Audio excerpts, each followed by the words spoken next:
welcome to Above Trauma Tuesdays. I go by the name of Marcus K. Jr.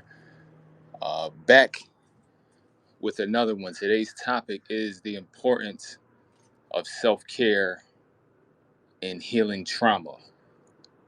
And before I begin giving you the main points as far as the reasons why it's helpful and self-care is helpful in healing trauma, I'm going to give you a little bit of authenticity as far as where I actually am right now while I'm doing this space. Right now, I'm right by the harbor. I'm right at the waterfront. There's an outdoor track out here. There is, pull-up bars and outdoor machines, and there's some people out here and this and that. But the weather is great. The sun is out. The breeze is moving. It's a spring weather, and I'm in my element. If you know me personally, you know that I've always had an affinity for being by water, being in water, but also being near water.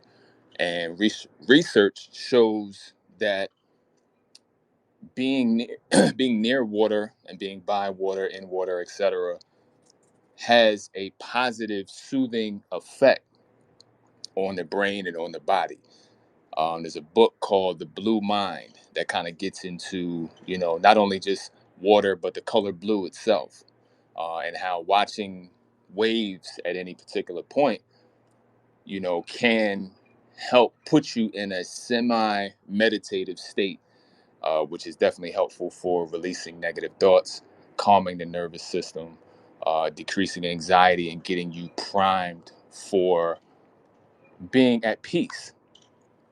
And that is actually, one form of self-care, actually being by the water, near the water, and almost symbolically releasing your problems out into the ocean. The ocean is vast, right?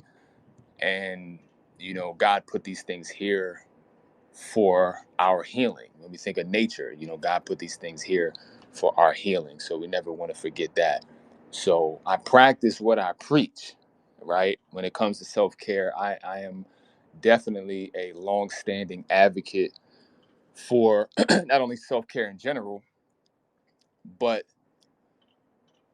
the mandatory nature of self-care, making self-care as mandatory as you would brushing your teeth, taking a shower, um, things that have become a part of your routine. It is incredibly important to make this a part of your routine, and not only doesn't have to be at set particular times. It can be fluid. It can be up and down. It can be, you know, increased on days that you need it more, but it definitely should be no less than every day. And you may say, why is that? One important thing is the stress response and the trauma response, right? In the world now, the majority of us are in are living in the stress response, living in a trauma response mode. And scientifically or biologically, I should say, the stress response is not meant to be long term. It's meant to activate the reptilian brain to get us in survival mode and prime our bodies to escape immediate danger. The problem is we are living in a society now that has a lot of fear and manufactured stress and actual global and local traumas that you have to deal with, which in turn would increase that response and make that response more long lasting, right? And this is not even to mention, your workload, family life, childhood trauma, etc. So we are bombarded, overloaded, and our stress response has to either constantly be activated or it remains activated, right? A lot of times many of us may be walking around on 10, from an anger standpoint, from a stress standpoint, from an overwhelmed standpoint, and on the verge of breaking down, having a lot of displaced anger, a lot of emotional numbness, and putting ourselves and our bodies and our minds and our nervous systems into overload to where it spills off onto people like children, like, maybe other family members, or maybe even your partner. It spills over, and then now you have to deal with the aftermath of maybe offending people that you love, and having the guilt around that, and doing a lot of repair work while you need to repair. And so one of the main reasons why it's important for you to decrease and level down your stress response and your trauma response is because physically you won't be able to take it long term, and it compromises your health, right? So when we talk about self-care, I always want to always want to be clear with the intent of the terminology as well, because a lot of times self-care or healing or different words, they enter into the global inventory, and then there can be the risk of misuse, or not having clarity on what the terms actually mean. So what I am trying to get across when I say self-care is self-care without consequences, right? Some people may jokingly say, you know drinking is my self-care, or recreational drugs or something, like, that's my self-care. That's how I deal with the traumas or the issues and things like that. But for me, when I look at self-care, I look at self-care without consequences. Many of the things that might seem like the right escape are causing additional harm, and maybe hurting you in the long run, hurting you physically, hurting you mentally, or keeping you in that trauma cycle, right? So it's not to say that you can't do this or that, every now and then, or whenever, but for you to become dependent on something that has harmful effects as your healing mechanism, when we've already said that trauma is everywhere, trauma is constant, triggering and stress is almost a daily occurrence. If that's the case, then you'll have to be engaging in these activities on a daily basis, just as much as the trauma is there, and that can be very detrimental depending on what it is. Even eating, right? A lot of times people demonize drugs, alcohol, but then there's not as much of a microscope put onto the diet aspect, and as it's harder and harder to find healthy foods. We're living in a world now where you can pick up a piece of fruit and wonder if it is actually a piece of fruit, and that's scary to say the least. So we want to make sure that we're being diligent in discipline, but also making sure that we investigate everything that we eat. And it's easy to say, well, we need to grow our own food, and that is something we all should be practicing and researching, etc., and working that into habit as well. But in the meantime, starting to at least transition over to more of a healthier and plant-based situation, because the chemicals in the food and the processed foods and everything affect the gut affects the brain, it affects the mood, and it continues us to be in this highly anxious, highly depressed state. So we definitely don't want to be there long term. So that's what I mean by self-care. So what I'm going to be talking about is self-care without consequences, the self-care that you can do one time a day, up to 50, 100 times a day, and not have any negative effects on your body, negative effects on your relationships, negative effects on how you pursue your life purpose, and any negative effects on mental health as well. So the first thing, or the first reason why it's important to engage in self-care on a daily basis is it calms the nervous system. When you think of trauma, you want to understand that the fear centers of the brain are activated when you are triggered into a trauma response. So if you, for example, if you dealt with childhood abandonment and you have a breakup or a partner leaves you or a friend abandons you, that's a trauma based trigger, and that will activate the same parts of the brain, the survival areas, the fear areas, the emotional areas, the hippocampus, amygdala, right? It will light those areas up the same way that they were lit up when the childhood trauma happened. And so, if that's the case, self care will help you to calm that nervous system down so you're not in a triggered or trauma response state long term. One thing we have to understand or change the narrative of is if we have a certain trigger, it's a lot of times we feel like, okay, this I had this trigger today and it made me sad, but then not realizing that the sadness traveled from hours to days and from days to weeks. And that's not healthy, right? A lot of times, we may have gone through a divorce, a breakup, loss of a loved one, different things like that.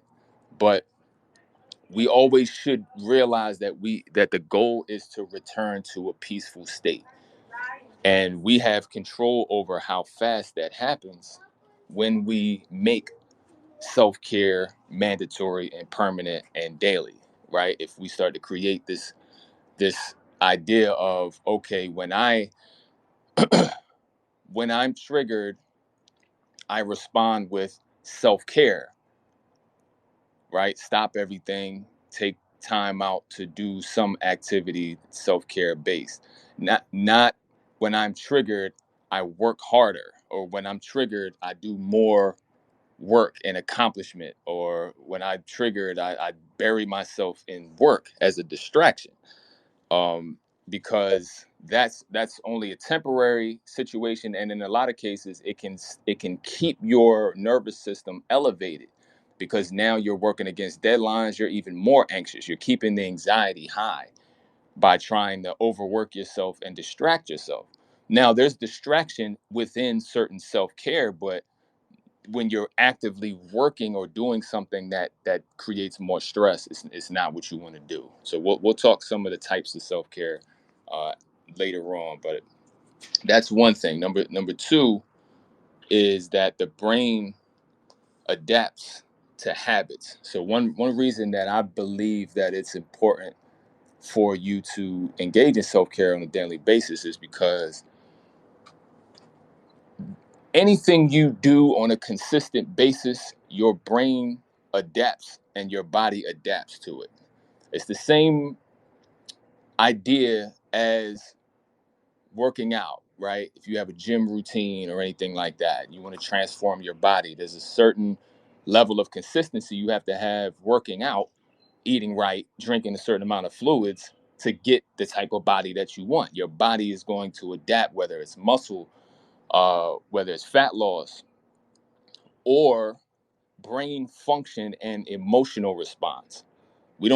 A lot of times we don't think of that as something that the brain can adapt to, but there's a reason why you might be angry most of the week. There's a reason why you might feel anxious most of the time. There's a reason why you might feel depressed most of the time. It's because we are not responding properly to what triggers us to those states, and we're not responding soon enough, and we're not responding consistently, and we're not maintaining the higher mood when we get to it, because many of us don't know how to keep ourselves in that cruising altitude. So on a scale from 1 to 10, keeping ourselves in that 8 to 10 mood range.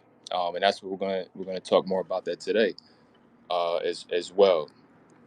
So also be sure to click the link in the jumbotron, for a strategy session I am a trauma recovery coach, and I'm doing free strategy sessions for anybody who's looking to improve their mood states, figure out how to get on a trauma healing journey, and how to implement self-care, and how also to maintain it.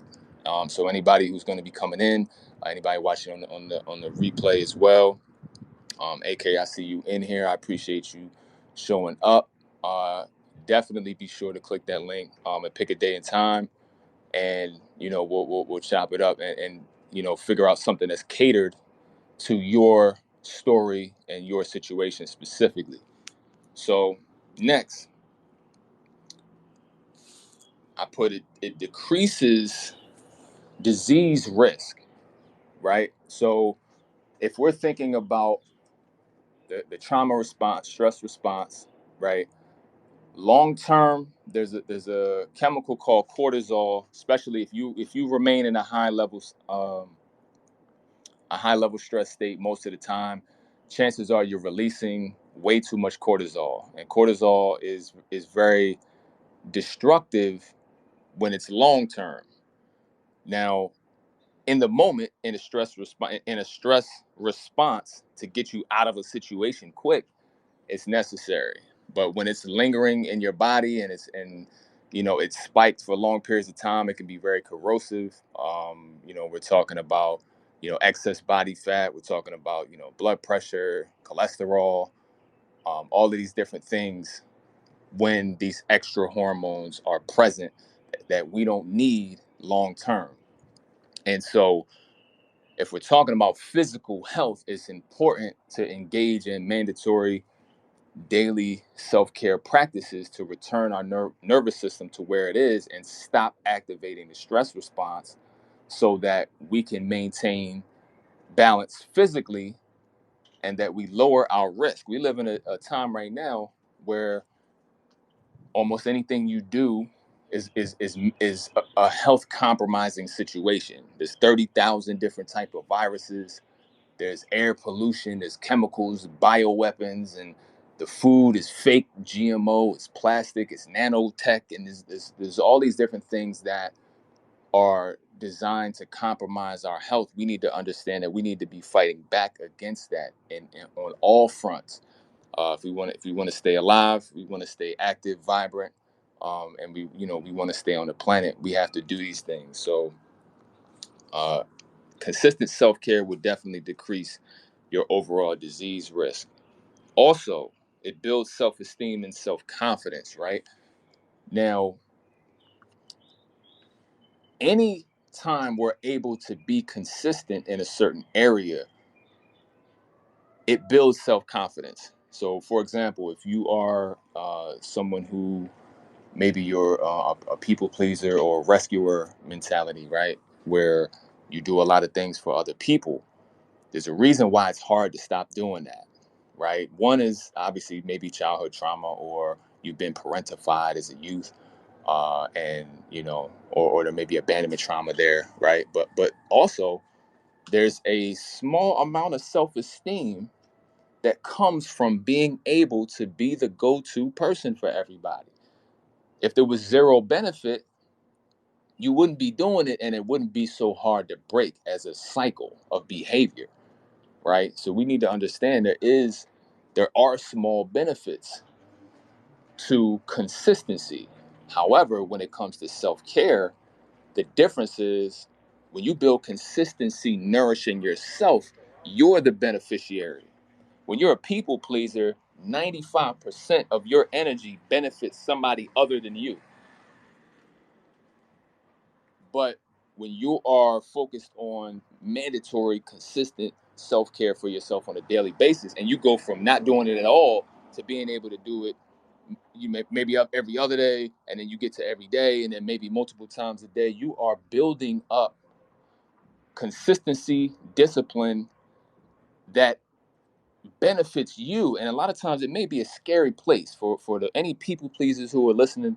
It may be a scary, dark place, not dark, but it may be a scary place to be doing something that purely benefits you.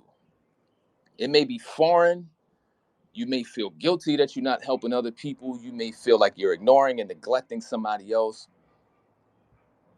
Push through that feeling, right? That feeling becomes temporary when you are able to focus on consistent self-care. I promise you it's going to disappear, because you're going to get so many feelings, so much restorative energy, so much replenishment and repair, and you're going to look at yourself in a totally different way. You're going to realize, man, I'm surrounded by users.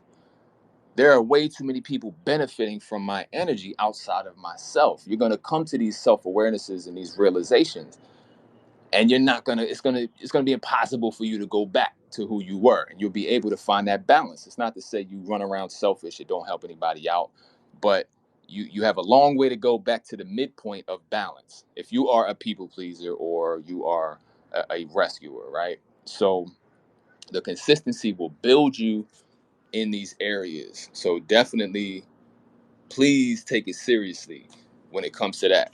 It also, not to mention, it also reduces anxiety and depression. So if you are engaging in self-care, you are actively doing activities that raise your mood level. For me, self-care isn't just about, okay, I'm stressed out and I just want to get back to baseline. I'm working to get to that 8 to 10 mood range on a daily basis. So picture yourself every day being able to not only self-rate, right? Rate where you are on that scale. You might wake up at a 3, you might wake up at a 7, you might wake up at a 10, right? But your goal is to always return to the 8 to 10. So if you have something that occurs during the day that knocks you down a couple slots, your goal is to return to that 8 to 10 spot by any means necessary, because if you do not, and you get knocked down from a 10 to a 5, the next thing that happens will take you into the danger zone. So you never want to make yourself vulnerable, and you never want to leave yourself in an agitated or triggered space without focusing on your own healing, because your job ain't going to help you, right? People at your job, people you work for, or whatever have you, they're not going to be responsible for your self-care. It's not often that a boss, a supervisor who has certain deliverables for you to accomplish will come to you, pull you aside and say, hey man, you look like you're not getting a whole lot of sleep. You seem kind of stressed.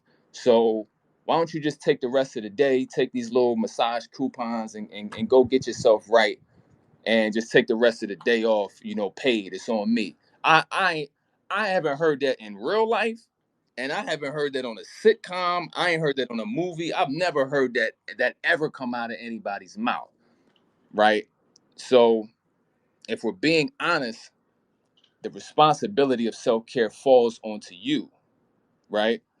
And which is why I'm doing this, because I wanna stress the importance, but I also want to be able to provide you with some ideas on how to cultivate this. So let's get Amia in here. Go ahead, the floor is yours. Hey, great space. I've been listening for about 10 minutes. Um, great self recovery tips, and keep them coming. I'm making a list. Thank you so much for this space. Oh yeah, for sure, for sure. I appreciate that. My pleasure. My pleasure. And again, just to reset, we're talking about the importance of self-care and healing trauma. And I want you guys all to look in the Jumbotron and click the link there if you want to do a free strategy session with me, just to kind of let me know what areas you're working on, where what are your stuck points, what are your pain points, and we could talk it out and develop a plan together that you can roll with. Because again, when it comes to self-care and trauma healing, one of my jobs in my mentally, I feel like one of my jobs is to demystify it and to make it very practical. I'm a very practical minded person.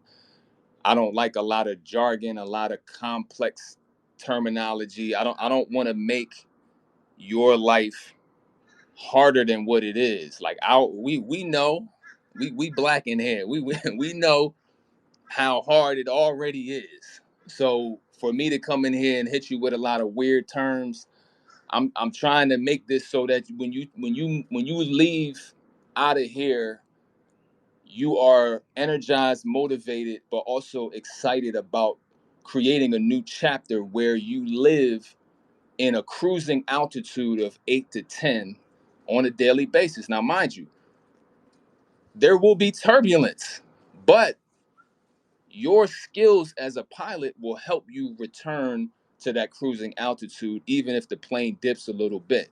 You know, we're not taking a swan dive. This isn't a kamikaze scenario.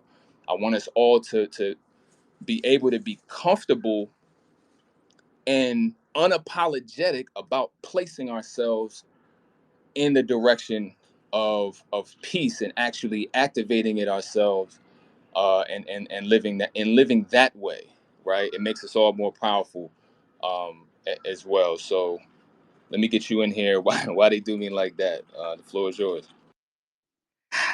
Thank you, Marcus. Thank you for the space, Amia. Thank you so much for having the courage to be the first one to come up. Because sometimes all I need is somebody to be brave, and then I'm like, okay, that'll get like the mental block, I guess, released, and then a good question will come. So, Marcus, one question that I have for you, and this is something that actually came to bite me in the behind this last couple of weeks in terms of just with like the volume um, of work that I've had, and just being completely like over some of the encounters that I was having. And I guess the question, to be as succinct as I can, is what are tools that maybe we can get through, or that we can use to get through the imposter syndrome? So for me, I suffer from extreme imposter syndrome. I do happen to be kind of like almost an expert in the field that I work in, and I still a lot of times feel that like I have to prove myself almost to be qualified to be in any room. And where I say that, and also I have a very almost a crippling inability to delegate, and suffer from an extreme lack of trust of people.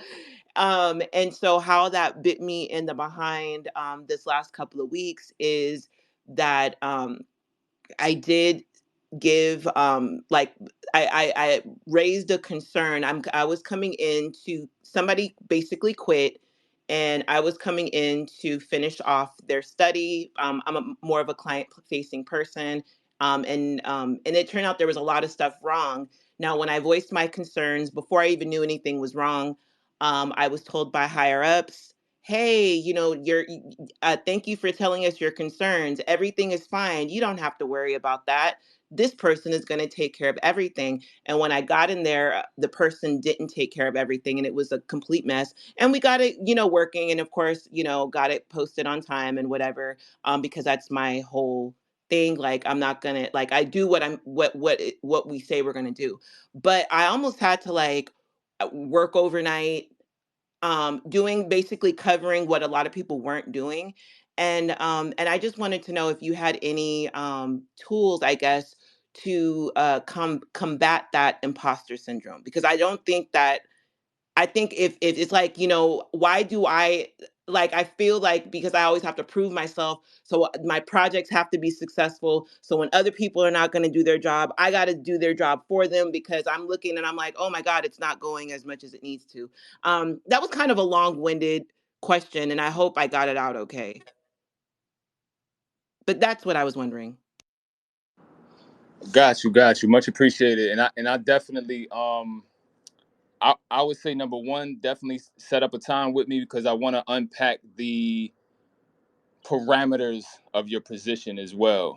Because I want to dig a little bit deeper on a one-on-one level to kind of help you with some of those strategies. But I would say just offhand, when it comes to feeling, feeling responsible for everyone else, and but or basically other people dropping the ball, and that falling onto uh your reputation, or your abilities, and feeling like you have to over uh achieve in certain elements. That just shows that um there's an imbalance there. And I do believe that when it comes down to restoring a level of that, because the perspective is important. So restoring a certain level of balance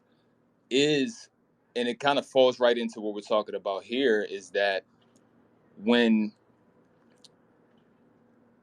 you fall into when you focus on what you're able to control, right, it helps you to not feel as though there are all these other uh because when we think of perfectionism, things like that, there's like, I always could have done better, I always could have made a better decision, I always could have, see, I told you that was going to happen, I should have went with my intuition. And so there's almost an endless thought spiral, a personal second guessing, self-doubting energy. And so it colors a lot of the automatic thoughts that you may have. And the most important part is it levels down your moods, because it's hard to think those thoughts and remain positive. The two kind of don't coincide. So to take you want to take it out of a thought perspective, and try to feel more, and realize that you deserve to feel good and at peace and confident in your accomplishments. And when you don't, you have to take care of yourself. You have to step out of the, because at work, in a work setting, a lot of times it's very much, it's accomplishment based, it's deadline based, it's project managed, it's this person needs to be over here and they didn't, so you get in a lot of, they put you in almost this obstacle course where you're hyper aware, and your job's on the line, your money's on the line, and your reputation, you're trying to get promoted, and but this person ain't doing this right, and this person's in the group and they're bringing everything down, and they fail, they leave, they disappear, there's high turnaround. These things, uh in essence, will be a self-fulfilling prophecy, because when you may do a great job, and the fallout may be unavoidable. But when you put yourself into it, and say, well, I should have done this, or if I would have done this would have, and I can't rely on, so I have to, it's got to be me. When you're in that mindset, it further compromises your cognition. So it's probably more likely that you will either A, ignore intuition again, or not tap into it, or B, make a less than accurate decision, because the mood override, because the thoughts you're having aren't the best about you, right? So it's for you, especially when it comes down to responding to these mood states and checking in with you. If you go in and you're like, I feel like emotionally I'm dropping down this ladder drastically, don't trust the thoughts. Just say, on a basic level, I don't feel good, I need to do something to change the momentum.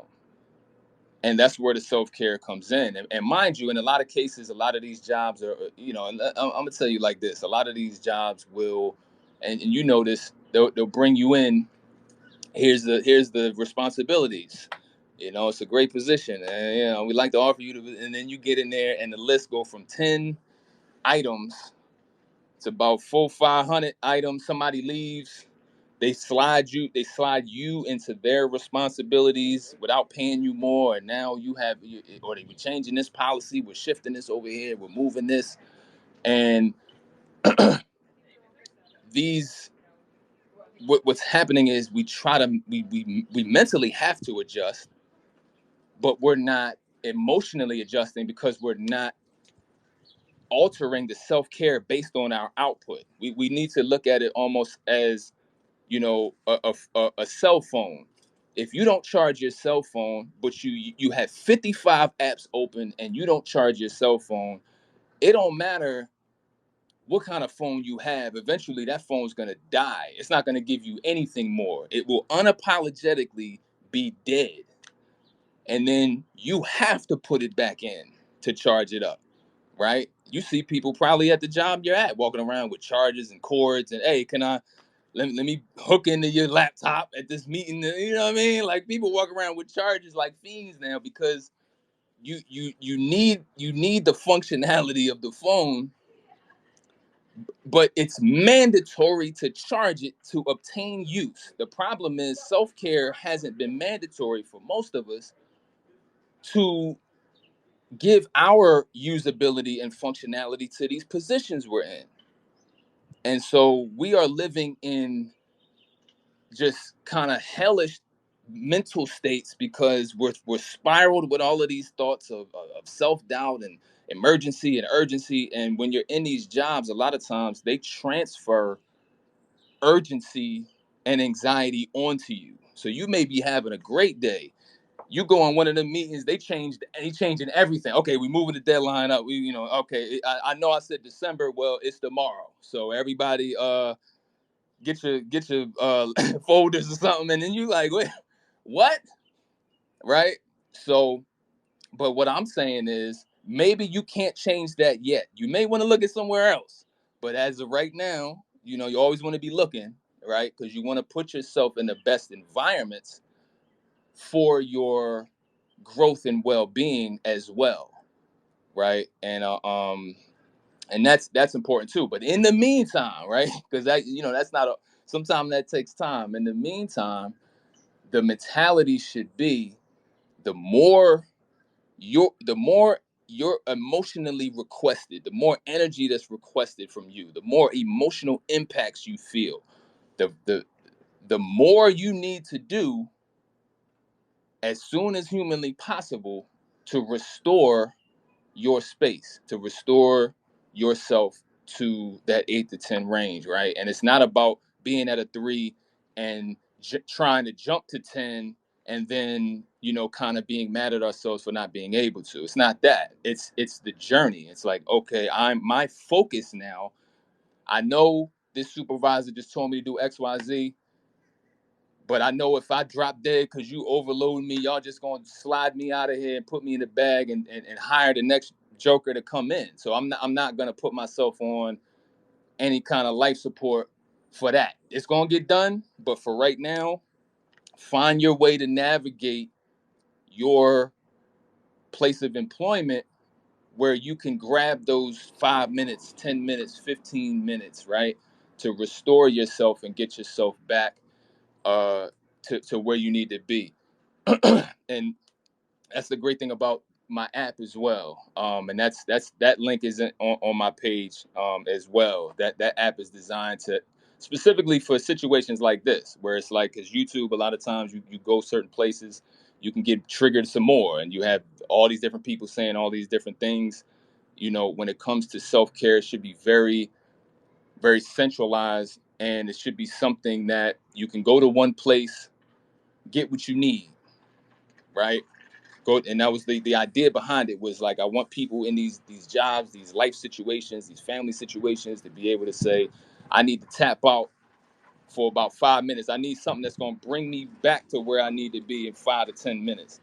And because a lot of times that's all we have. If I'm being honest, this is probably the most energy and emotionally draining time in history, period. We and it's designed that way. It's designed that way. And you know we have suffered enough. This isn't our curse. This isn't what we should be dealing with on an ongoing basis, and just get comfortable with this type of emotional pain and this type of living literally in a stressful and triggered response state. It's not for me, at least. I don't know everybody else's perspective. I'm not passing through this life without giving us what we need for us to get to where to that particular state. We can thrive in what we're in until we change it. We don't have to change it first and then feel that. You see what I'm saying? So but yeah, I think that's really the main focus is making yourself the priority. And I think that can again, that can be difficult for a lot of us because a lot of us put ourselves on the line for a lot of other people. And there's honor in that, there's resilience in that, right? But we don't have to prove that to anybody. And what's worse is our contribution, how much more powerful and impactful can we be if our cups are full rather than trying to help everybody else when we're at 30%? When you, again, with the phone analogy, when you at 10%, that ain't the time to put the open more apps. That ain't the time to put the 3-hour Hulu movie. You know what I'm saying? That ain't the time to do it. That's not the time to do it. That's when you at 100, you do that. But when you're at 10, what do we normally do? We skim it all the way down. We'll put the little low battery mode. We'll go into complete, you know, basically economy mode where we are conserving the energy. And I think replenishment should be top of mind when it comes to our daily, just our daily lives, right? Because number one, again, a morning routine is important, but a lot of us, our sleep cycles are off. So it may not be possible certain days. Maybe your rhythms are off. Maybe you, at this point, you have to sleep to the alarm because that may be self care for you. It's like, okay, at this point, I just, I got to hit snooze a couple times to at least get enough rest because I'm not sleeping up until a certain particular point. But that morning routine time frame will come. You may have to start with a nighttime routine, right? You may have to start doing, self-care before sleep. Maybe you have to get into a mode where, there's something you can actually do when it comes down to, hold on one second.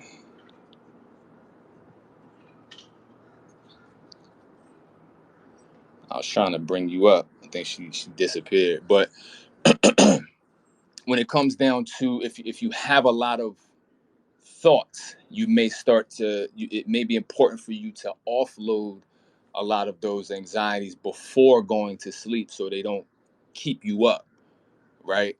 And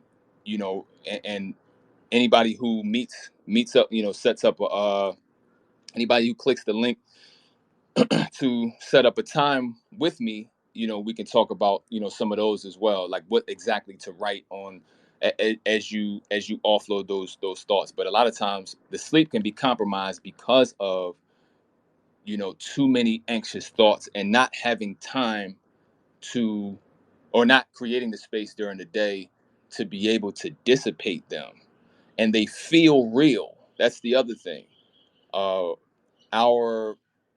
Let me just give you just a quick point of clarity. The reason why we have automatic thoughts that are colored a certain way, when you have self-esteem, your self-esteem issues, your automatic thoughts are colored by not being enough in some way. So any interaction you have, that's going to be the first thought for or if it's perfection, the not enough, right? And that kind of repeats over and over again. So that comes from, the in most cases, the age of 0 to 7, and the subconscious programming around that really peaks around that age, being very suggestible and creating that or having that programming from how we grew up, right? A lot of times it doesn't, when you think of childhood trauma, it doesn't have to be you were getting abused or anything like that. You could have an emotionally distant parent. You could have a parent who's deployed. You could have a parent that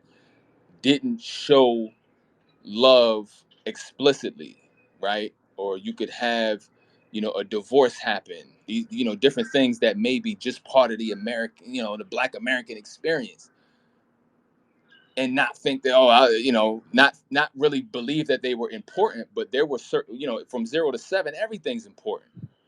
And we build our personalities around how we choose to adapt to finding love. And when it comes to things like perfectionism and rescuer mentality, a lot of times it's this feeling of, I have to be perfect to deserve to be loved. I won't be loved unless I accomplish or do this perfectly, or with 100% accuracy and perfection. But that's a setup for a never-ending perpetual trauma response, because there is no such thing. There's no such thing, right? And so the part for me that breaks my heart is that it robs us a lot of times of the enjoyment of the actual progress and accomplishments, right? Because in 9 times out of 10, you run into a perfectionist, they're outdoing most people. Like, they're way above the average on a whole lot of levels. The part that's the most hurtful is that they don't realize it. You might be more in awe of them than they are of themselves. You walk up to a perfectionist, right? They might be the most humble, unassuming person you've ever met. And it's like, well, nah, you should be floating a little bit, right? You know what I mean? You should be feeling this. You see this rack of accomplishments, right? And that's why it should be a practice. Part of your self-care should be straight up sometimes just acknowledging what the hell you did, what you overcame, and not in comparison to other people. Your test may be just to congratulate your damn self. Your test may be, hey, your biggest accomplishment this week might not have nothing to do with no work deadlines. It might be, hey, I took time out and rewarded myself for blocking somebody in my phone who was toxic to me. Or I said no to a family member who was trying to get me for my money. And I didn't give them an explanation. I didn't over explain. I said no. And I left it there. That's you realize how major that is for certain people. So it's not accomplishments against the most accomplished human beings on the face of the earth, because their journey isn't your journey. That might have been easy for them. What the real, where the rubber meets the road is like where you can say, hey, I did this and I couldn't do this last week or last month or maybe ever in life, but I'm starting to do something that I never did, and I'm building consistency with it. Today I went outside and took a nature walk. Today I showed myself appreciation for being able to show up. I applaud myself for engaging in self-care 2 different times in the same day, right? I gave myself a chance to rest instead of having to show up to this person's party or gathering that they've been asking me about. It's okay to say no to certain engagements. It's okay to change your mind. If you say, yeah, I'd like to go to, I got you, I'll be there, and then you don't feel well before that, you have the right to change that. You can make up for it later, but don't. And this is to a certain population. So if I'm talking to you somehow, then just feel this. You don't have to show up for everybody all the time. And maybe the biggest accomplishment you have in your day or your month is not doing something that somebody else feels is important for the sake of your own mental and emotional health, based on what repair you need to do at the time. Then that's a big thing. Your excuse doesn't have to be life threatening. Sometimes the feeling is, well, I told him I was going to go to this, So if I ain't on life support, or I don't have COVID-26, then I have to be there. We treating it like work, where no excuse is good enough. Like, you know what I mean? And that's not the case. That's not the case. So this is a practice. These are things to practice, to be restorative, to be reparative, right? And for our people, we are out here pushing for reparations. We also need to be internally providing those. We need to be in reparative mode internally as well. We need to take ourselves to be the priority that we are, and to engage in self-care on a daily basis. And this isn't always reactionary. This is doing it, making it a point to do so, whether you feeling good or you not, or you not. You don't want to wait until something happens. You want to be at a point where you're able to do this consistently, right? Whether that's meditation, whether that's walking, whether that's certain thought techniques. A lot of the things that I put in the app were designed for that as well. And so, whatever it is you choose, ensure that, number one, it's not going to have consequences. But number two, you want to make sure that it's something that is mandatory. You want to work it into habit the same way, like I said earlier, brushing your teeth, taking a shower. You want to make this stuff habitual, and on a long term, start to build the consistency out, right? And anybody with any specific um situations that you want me to help you navigate, again, be sure to click the link in the jumbotron, set a time.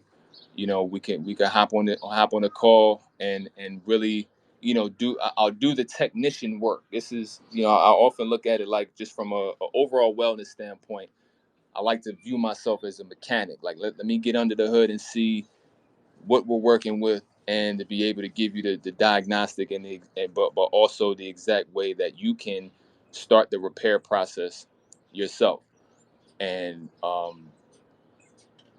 be most importantly, celebrating those victories. This has to be a full loop.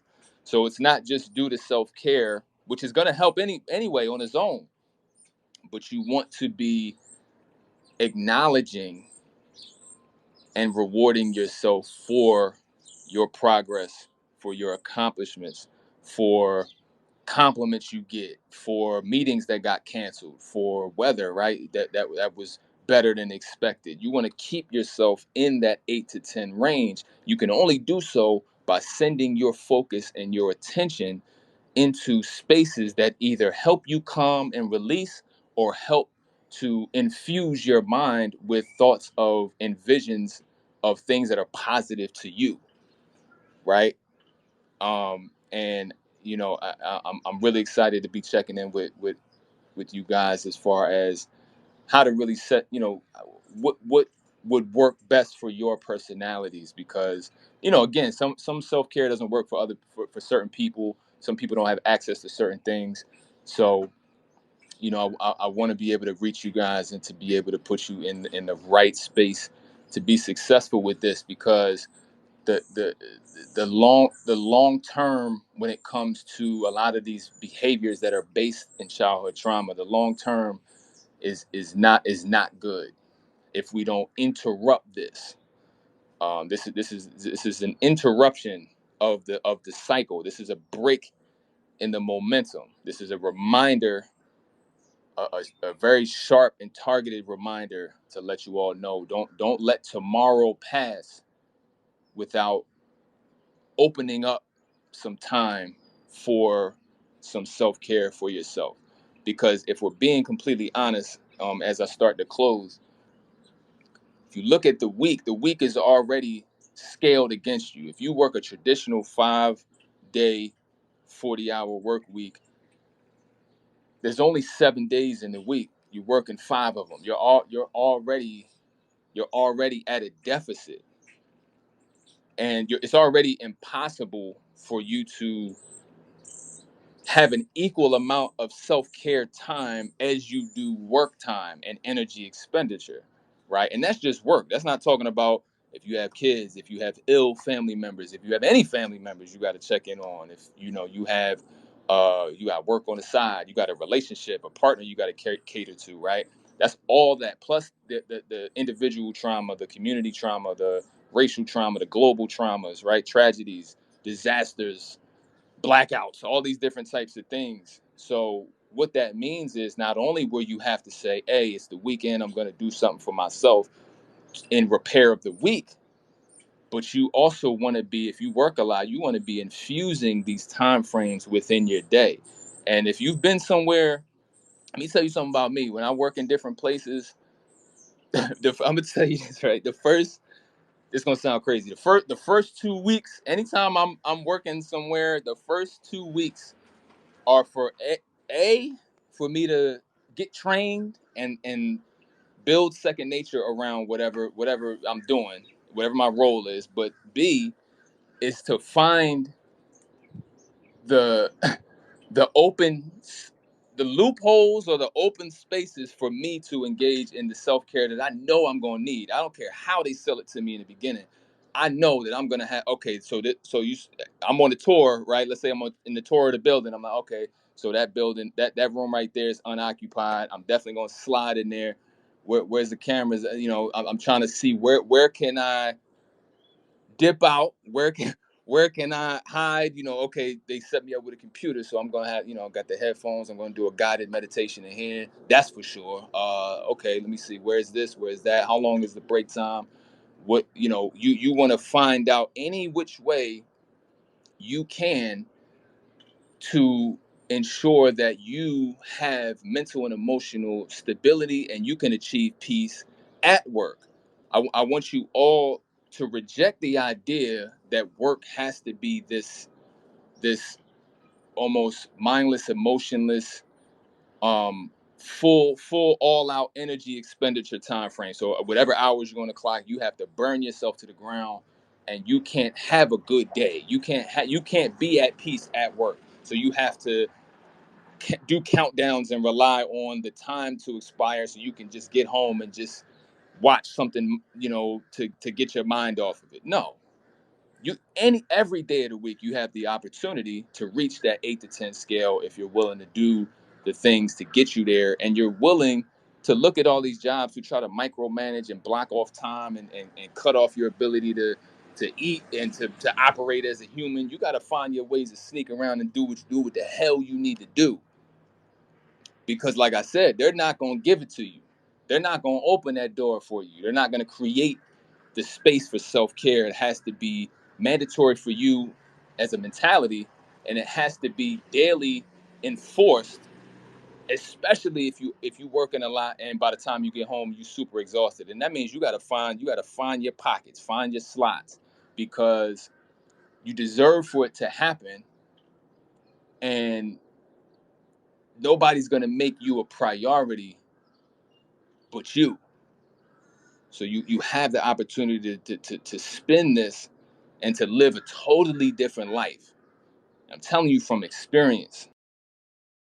So thank you guys for a very, very powerful hour of time. I appreciate you guys coming through. I want to pour into you. I know y'all. What's today? Tuesday?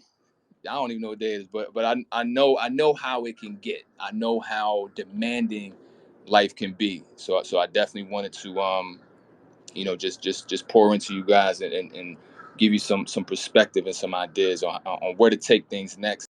Tap in with me if you want to quick one-on-one. Check you guys next week. Appreciate y'all.